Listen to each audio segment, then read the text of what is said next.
ସୁସ୍ୱାଗତମ୍ ପିଲାମାନେ। ତୁମେମାନେ ସବୁ କେମିତି ଅଛ? ଭଲ ଅଛ? ଆରେ ବାଃ, ବହୁତ ବଢ଼ିଆ। ତୁମେମାନେ ସବୁବେଳେ ଏମିତି ଭଲରେ ରହିଥାଅ।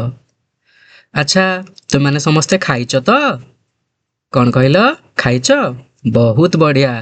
ସବୁବେଳେ ଖାଇକରି ବିଦ୍ୟାଳୟକୁ ଆସିବା, ଯାହାଦ୍ୱାରା କି ଆମର ପାଠପଢ଼ା ପ୍ରତି ମନ ଲାଗି ରହିବ।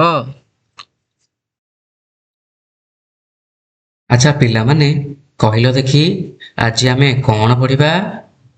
ହଁ, ଆଜି ଆମେ ତୁମ ତୃତୀୟ ଶ୍ରେଣୀ ପରିବେଶ ପାଠ ବିଚିତ୍ର ଆମ ପୃଥିବୀ ବହିର ପର୍ବପର୍ବାଣୀ ପାଳନ ପ୍ରସଙ୍ଗରେ ଆଲୋଚନା କରିବା।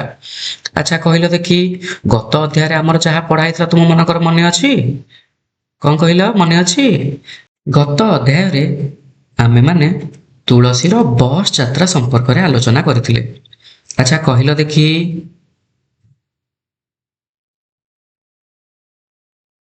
ତୁଳସୀ ତା ମାମୁଁ ଘରକୁ କିପରି ଯାଇଥିଲା? ହଁ, ବସରେ ଯାଇଥିଲା। Very good. ଆଚ୍ଛା କହିଲ ପିଲାମାନେ, ବସରେ ଗଲାବେଳେ ସେ କ'ଣ କ'ଣ ଦେଖିଥିଲା? ହଁ, ଡେଙ୍ଗା ଡେଙ୍ଗା ଗଛ, ଅଙ୍କା ବଙ୍କା ଘାଟି ରାସ୍ତା, ପାହାଡ଼ ଆଉ ରାସ୍ତାରେ ଥିବା ବିଭିନ୍ନ ପ୍ରକାରର ସଂକେତ ସବୁ ଦେଖିଥିଲା। ଆଚ୍ଛା କହିଲ ପିଲାମାନେ, ରାସ୍ତାରେ ସଂକେତ କାହିଁକି ବ୍ୟବହାର କରାଯାଇଥାଏ? ହଁ, ସୁରକ୍ଷିତ ଭାବରେ ଯାତ୍ରା କରିବା ପାଇଁ ଏବଂ ଟ୍ରାଫିକ୍ ନିୟମ ବିଷୟରେ ଜାଣିବା ପାଇଁ ରାସ୍ତାରେ ସଂକେତ ବ୍ୟବହାର କରାଯାଇଥାଏ। ଆରେ ବାଃ, ବହୁତ ବଢ଼ିଆ। ଆଚ୍ଛା କହିଲ, ତୁଳସୀ ଏବଂ ତାର ପରିବାର ଲୋକଙ୍କୁ ବସ୍ ଷ୍ଟାଣ୍ଡରୁ କିଏ ନେବାକୁ ଆସିଥିଲେ? ହଁ, ତାର ମାମୁଁ ନେବାକୁ ଆସିଥିଲେ।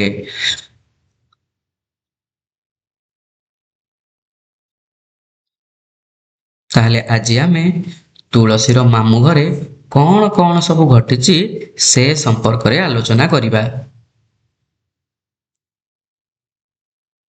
ଆଚ୍ଛା କହିଲ ପିଲାମାନେ, ତୁମମାନଙ୍କୁ ଫୁଲ ଭଲ ଲାଗେ?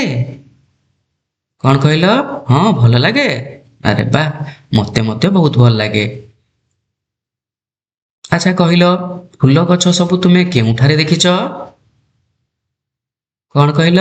ବିଦ୍ୟାଳୟ ହତାରେ, ବାଡ଼ି ବଗିଚାରେ, ଏସବୁ ଜାଗା ମାନଙ୍କରେ ଦେଖିଛ ନା କି? ଆରେ ବାଃ, ବହୁତ ବଢ଼ିଆ। ତୁମେ କେବେ କୌଣସି ଫୁଲ ବଗିଚାକୁ ବୁଲିବାକୁ ଯାଇଛ? କେହି କେହି ଯାଇଛ, ଆଉ କେହି କେହି ଯାଇନାହ। ତେବେ ଠିକ୍ ଅଛି, ଏବେ ମୁଁ ତୁମକୁ ଗୋଟିଏ ଚିତ୍ର ଦେଖାଉଛି। କହିଲ ଦେଖି, ଏହା କେଉଁ ଚିତ୍ର? ହଁ, ଫୁଲ ବଗିଚାର ଚିତ୍ର। ଏଥର ତୁମେମାନେ ସମସ୍ତେ ଫୁଲ ବଗିଚା ଦେଖିପାରିଲ? ଆଚ୍ଛା କହିଲ ପିଲାମାନେ, ଏଇ ଫୁଲ ବଗିଚାଟି ତୁମକୁ କିପରି ଲାଗୁଛି? କ'ଣ କହିଲ? ବହୁତ ସୁନ୍ଦର ଲାଗୁଛି। ହଁ, ଫୁଲ ବଗିଚାଟି ବହୁତ ସୁନ୍ଦର ହେଇଛି। ତୁମେମାନେ ଯେପରି ଫୁଲ ବଗିଚାଟିକୁ ଦେଖି ବହୁତ ଖୁସି ହେଉଛ, ଠିକ୍ ସେହିପରି ଭାବରେ ତୁଳସୀ ମଧ୍ୟ ଯେତେବେଳେ ତା ମାମୁଁ ଘର ହତା ଭିତରେ ପ୍ରବେଶ କରୁଥିଲା, ସେ ସେହି ଫୁଲ ବଗିଚାଟିକୁ ଦେଖି ବହୁତ ଖୁସି ହୋଇଥିଲା ଏବଂ ଆଶ୍ଚର୍ଯ୍ୟ ମଧ୍ୟ ହୋଇଥିଲା।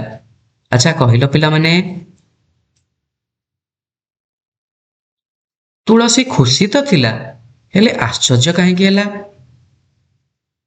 ହଁ, ବଗିଚାର ସୁନ୍ଦରତା ଆଉ ତା ସହିତ ସେ ଜାଣିନଥିବା ଫୁଲ ଗୁଡ଼ିକୁ ଦେଖି ଆଶ୍ଚର୍ଯ୍ୟ ହୋଇଥିଲା।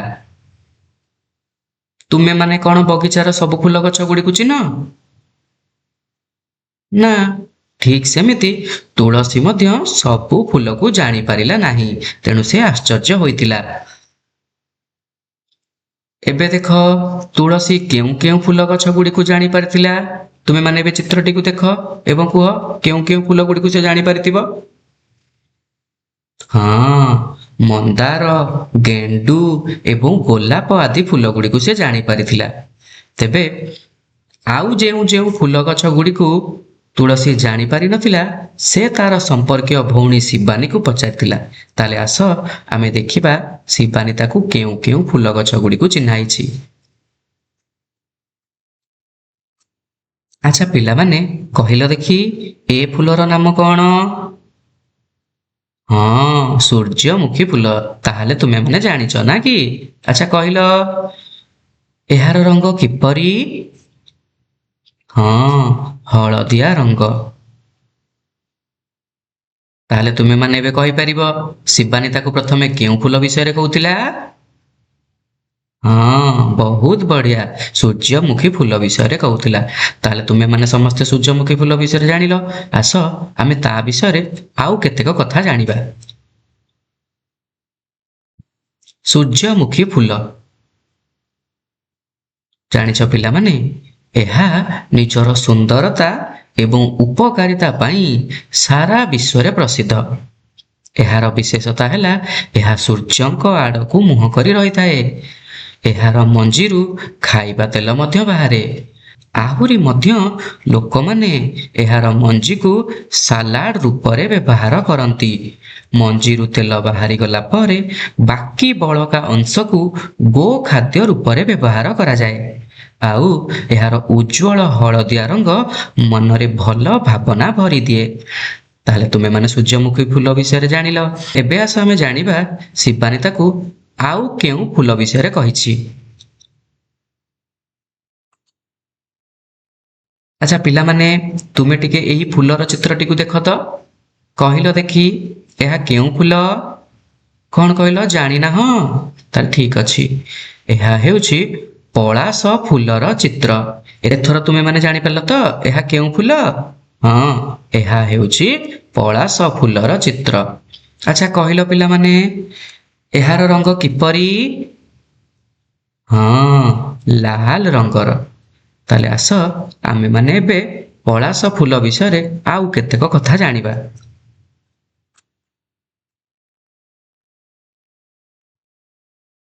ପଳାଶ ଫୁଲ ପଳାଶ ଫୁଲ ଆମ ଓଡ଼ିଶାର ପ୍ରାକୃତିକ ସୁନ୍ଦରତାର ଏକ ଅଭିନ୍ନ ଅଙ୍ଗ ଅଟେ। ଏହା ବସନ୍ତ ଋତୁରେ ଫୁଟିଥାଏ। ଏହାକୁ ଜଙ୍ଗଲର ନିଆଁ ବୋଲି ମଧ୍ୟ କୁହାଯାଏ। କାରଣ ଦୂରରୁ ଏହି ଗଛଗୁଡ଼ିକ ନିଆଁ ଜଳିଲା ପରି ଦେଖାଯାଏ। ଏହି ଫୁଲରୁ ପ୍ରାକୃତିକ ରଙ୍ଗ ଅବିର ତିଆରି ହେଉଥିବାରୁ ଏହାର ଦୋଳ ପୂର୍ଣ୍ଣିମା ଏବଂ ହୋଲି ସମୟରେ ଚାହିଦା ଅଧିକ। ତା ଛଡ଼ା ଏହା ପେଟ ରୋଗ ଏବଂ ଚର୍ମ ରୋଗ ପାଇଁ ଉପକାରୀ ବୋଲି ବିଶ୍ୱାସ କରାଯାଏ। ଆଚ୍ଛା ପିଲାମାନେ ଏହା ବିଷୟରେ ଏକ ମଜା କଥା ହେଉଛି ଯେ ଦେଖିବାକୁ ସିନା ଏହା ଖୁବ୍ ସୁନ୍ଦର କିନ୍ତୁ ଏହାର ବାସ୍ନା ନାହିଁ। ଏବେ ପିଲାମାନେ ଆମେ ବଗିଚାରେ ଫୁଟୁଥିବା କେତେଗୁଡ଼ିଏ ଫୁଲର ଚିତ୍ର ଆସ ଦେଖିବା। କହିଲ ଦେଖି ଏହା କେଉଁ ଫୁଲର ଚିତ୍ର? ହଁ, ଗୋଲାପ ଫୁଲ। ଏବେ ଏହା କେଉଁ ଫୁଲର ଚିତ୍ର କହିଲ ଦେଖି? ହଁ, ଗେଣ୍ଡୁ ଫୁଲ।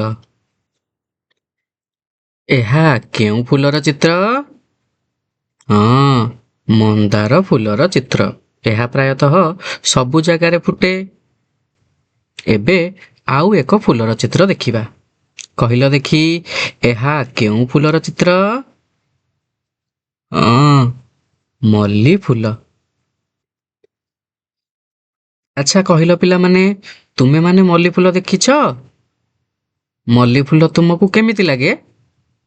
କଣ କହିଲ ଭଲ ଲାଗେ? କାହିଁକି ଭଲ ଲାଗେ? ଓହୋ, ତାର ବାସ୍ନା ଭାରି ଥାଏ ନାଇଁ କି? ସେଥିପାଇଁ ତୁମମାନଙ୍କୁ ମଲ୍ଲି ଫୁଲ ଭଲ ଲାଗେ। ଆଚ୍ଛା ଠିକ ଅଛି। ଏବେ ଏହି ଫୁଲର ଚିତ୍ରଟିକୁ ଦେଖ। ଏହା କେଉଁ ଫୁଲ? ହଁ, ଚମ୍ପା ଫୁଲ।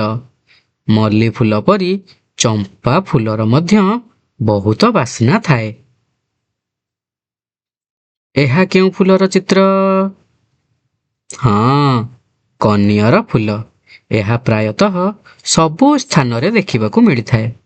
ଏବେ ତୁମେମାନେ ବଗିଚାରେ ଫୁଟୁଥିବା ବିଭିନ୍ନ ପ୍ରକାରର ଫୁଲ ଗୁଡ଼ିକ ବିଷୟରେ ଏବେ ଜାଣିପାରିଲ।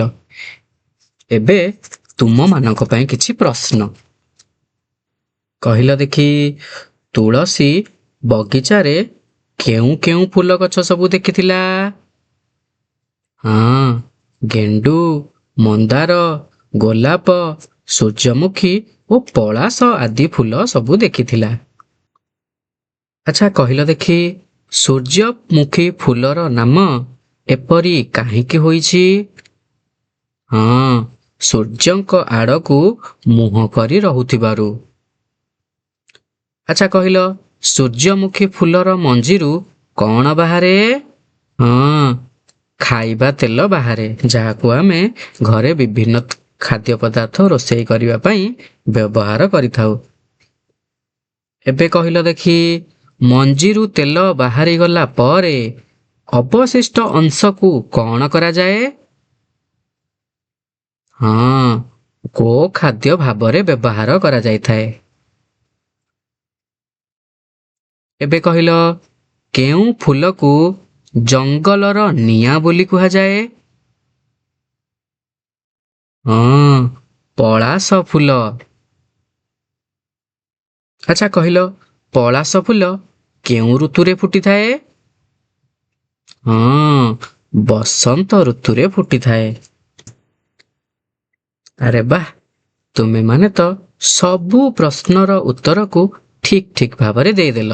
ଏହିପରି ଭାବରେ ସବୁବେଳେ ତୁମ ପାଠ ପ୍ରତି ଧ୍ୟାନ ଦେବ ଏବଂ ଅନ୍ୟ ପାଠକୁ ବି ମନେ ରଖିବ।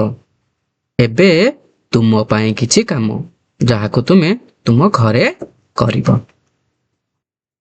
ତୁମେ ଦେଖିଥିବା ବିଭିନ୍ନ ପ୍ରକାରର ଲାଲ ଓ ହଳଦିଆ ରଙ୍ଗର ଫୁଲ ଗୁଡ଼ିକର ଏକ ତାଲିକା ପ୍ରସ୍ତୁତ କର। ବୁଝିପାରିଲ ତ କଣ କରିବ? ଲାଲ ରଙ୍ଗର ଫୁଲ ଗୁଡ଼ିକୁ ଏକ ସାରଣୀରେ ଲେଖିବ ଏବଂ ହଳଦିଆ ରଙ୍ଗର ଫୁଲ ଗୁଡ଼ିକୁ ଅନ୍ୟ ଏକ ସାରଣୀରେ ପ୍ରସ୍ତୁତ କରି ଲେଖିବ। ବୁଝିପାରିଲ ତ? ଏବେ ଆଉ ଏକ କାମ, ଗୋଟିଏ ସୂର୍ଯ୍ୟମୁଖୀ ଫୁଲର ଚିତ୍ର କରି ତାକୁ ରଙ୍ଗ ଦିଅ। ଆସିବ ତ? ସମସ୍ତେ କରିପାରିବ ତ? ଠିକ୍ ଅଛି। ତେବେ ପିଲାମାନେ, ଆଜିର ଏହି ଅଧ୍ୟାୟରେ ଆମେ ତୁଳସୀର ମାମୁଁ ଘର ଅନୁଭୂତି ବିଷୟରେ ଜାଣିଲେ। ମାମୁଁ ଘରେ ସେ ତା ଭଉଣୀ ଶିବାନୀ ସହିତ ବଗିଚାରେ ଦେଖିଥିବା ବିଭିନ୍ନ ପ୍ରକାରର ଫୁଲ ଗଛ, ଯେପରି ଗେଣ୍ଡୁ, ମନ୍ଦାର, ଗୋଲାପ, ସୂର୍ଯ୍ୟମୁଖୀ, ପଳାଶ ଆଦି ଫୁଲ ଗୁଡ଼ିକ ବିଷୟରେ ଜାଣିଲେ। ଏହା ସହିତ ସୂର୍ଯ୍ୟମୁଖୀ ଫୁଲ ଏବଂ ପଳାଶ ଫୁଲର ବିଶେଷତା ବିଷୟରେ ମଧ୍ୟ ଜାଣିଲେ। ତାହେଲେ ଆଜିର ଏହି ଅଧ୍ୟାୟରେ ଏତିକି।